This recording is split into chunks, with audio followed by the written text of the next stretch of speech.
อ่าสบายดีตอนนี้กำลังเดินทางไปเกาหลีเนาะตอนนี้ออกมาเตรียมตัวไปสนามบินตัวหลายขนาด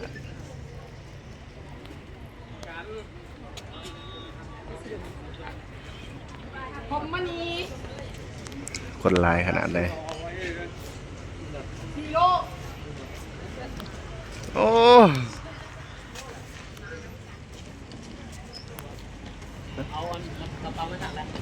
เอามาเลยเด้เตรียมตัวไปเกาหลีพี่น้องเอามาแล้วเดินทางเที่ยงคืน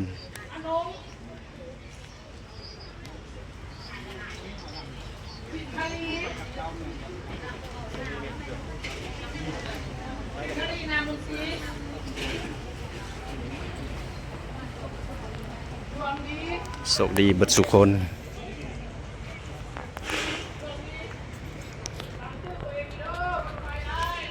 เฮ้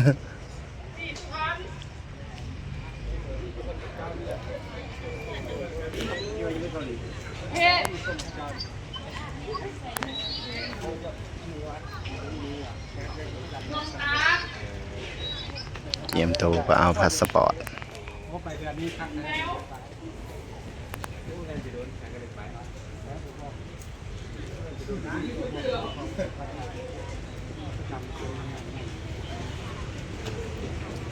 หลายครับ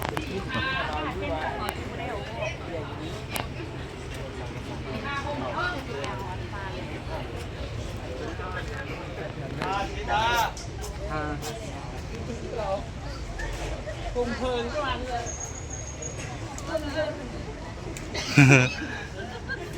นำหาสื่อ ใครบอกเอาเพิ่งมาได้ไปเด้อก ำลังเตรียมตัวพี่น้องขึ้นรถทัวร์แล้วก็ไปสนามบิน เดินทางปลอดภัยเบิดสุขคนไปสู่งานอยู่เกาหลีพี่น้อง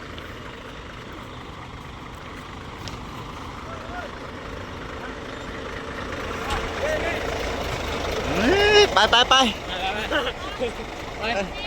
เป็นทางไหนไปทางไหนไปดิ ไป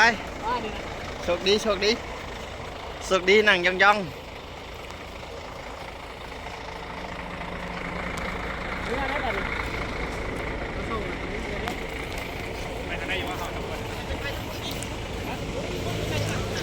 ไปขึ้นรถโอ้โหหลายร้อยพี่น้อง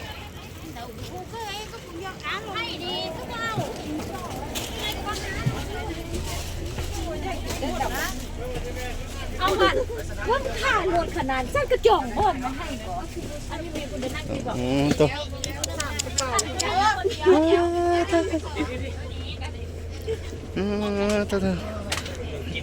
ผู้บ่าวเกาหลีไอ้ซักเกเดรอแท้ไอ้ซักเกเด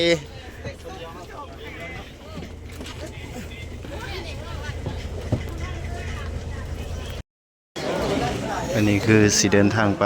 เหตุงานอยู่ประเทศเกาหลีเบิดเลยพี่น้อง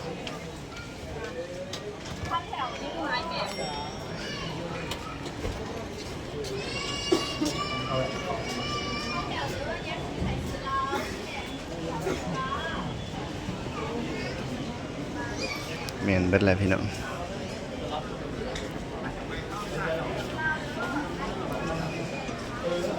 อ๋อตัว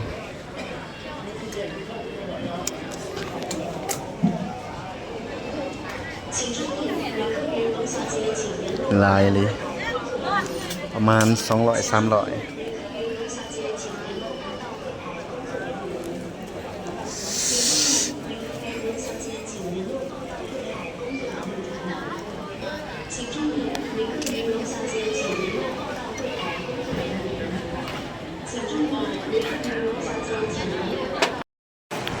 ตอนนี้กำลังมานั่งรอเครื่องบินออกพี่น้องรอเครื่องบินออกจากสนามบินวัดไต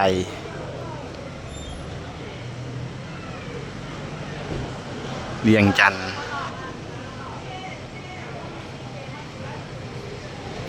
สนามบินลานสางสากล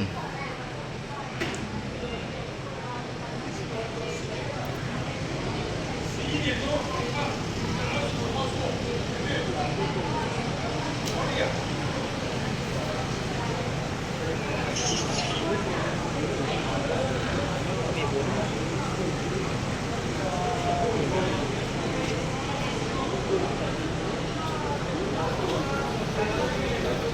นทางในร้ายขนาด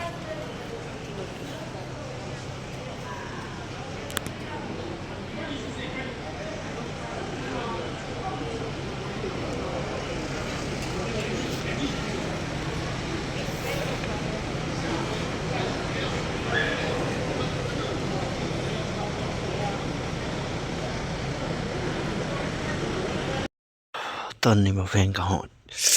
เกาหลีเป็นที่เหียบหอยแล้วพี่น้องอยู่เมืองมียางพี่น้องหนาวบรรยากาศก็แบบนี้เลยพี่น้อง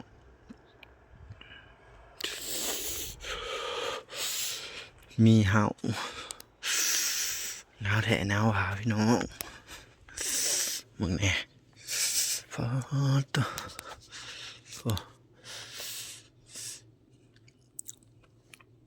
หนาวพี่น้องหนาว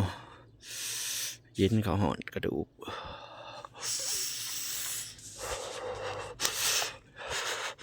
เย็นคักเย็นแน่สิว่าได้พี่น้องเอ้ยเย็นเลียรอดิ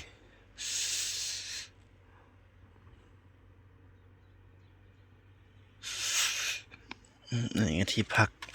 หมองว่าแพงอยู่พี่น้องนี่เป็นเห่าเป็นมันนี่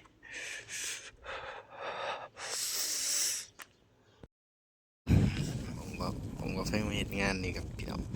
มีแต่สวนพริกมีแต่เห่าพริกเป็นเห่าพริกไปเลยพี่น้องล้อมรอบด้วยภูเขานี่แต่ภูเขาบรรยากาศอันนี้ครับเป็นบ่องเบาเพลงอยู่พี่น้องเป็นบ้านเป็นตู้คอนเทนเนอร์พี่น้อง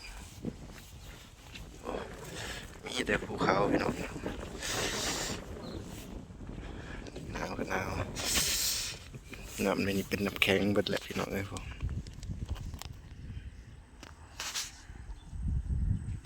เป็นน้ำแข็งเบิดเลย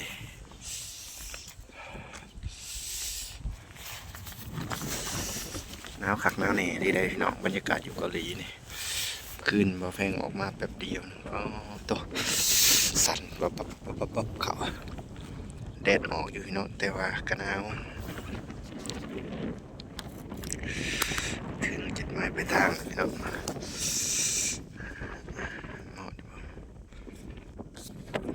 มันก็สิขอจบคลิปสนุกกันด้วยพี่น้องเด้อฝากกดไลค์กดแชร์กดติดตามให้นี่พี่น้องสบายดี